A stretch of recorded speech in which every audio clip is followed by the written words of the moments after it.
സുഹൃത്തുക്കളെ നമസ്കാരം. നമ്മൾ വീടിൻ്റെ പരിസരത്തൊക്കെ ധാരാളം അട്ടകൾ കാണാറുണ്ട്. വിവിധ തരം അട്ടകൾ കാണാറുണ്ട്. കറുപ്പ്, ചുവപ്പൊക്കെ. അത് കാണുമ്പോൾ തന്നെ ചിലർക്ക് ഒരു അലോസരമാണ് അല്ലേ? സത്യം പറഞ്ഞാൽ അതൊരു നമുക്ക് ശല്യക്കാരില്ല, കാണുമ്പോൾ ഒരു ബുദ്ധിമുട്ടുണ്ടെന്നുള്ളൂ. അത് നല്ല ജൈവാംശമുള്ള നല്ല ജൈവവളങ്ങളിട്ട് കൃഷി ചെയ്യുന്ന പറമ്പുകളിലാണ് ധാരാളം കാണാറ്. പ്രത്യേകിച്ച് പച്ചച്ചാണകം ആട്ടുംകാട്ടമൊക്കെ ഇട്ടിട്ട് കൃഷി ചെയ്യുന്ന പറമ്പുകളിൽ നല്ല കറുത്ത മണ്ണിലുണ്ടാവും.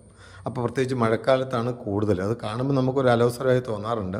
അത് നമ്മൾ അടുക്കളത്തോട്ടത്തിൽ, പച്ചക്കറി തോട്ടത്തിൽ മുളക് നടുമ്പോഴും വെണ്ട നടുമ്പോഴും ഒക്കെ അങ്ങനെ കാണാറുണ്ട്. അതൊരു ശല്യക്കാരല്ല, അത് ഇലകൾ നശിപ്പിക്കുകയോ ചെടികൾ നശിപ്പിക്കുകയോ ഫ്രൂട്ട്സ് നശിപ്പിക്കുന്നൊന്നുമില്ല.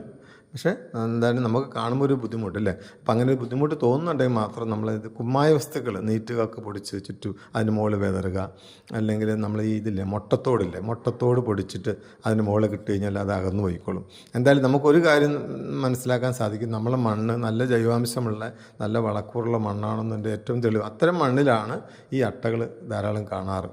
ശല്യക്കാരും അല്ല കേട്ടോ. ഓക്കെ, നന്ദി, നമസ്കാരം.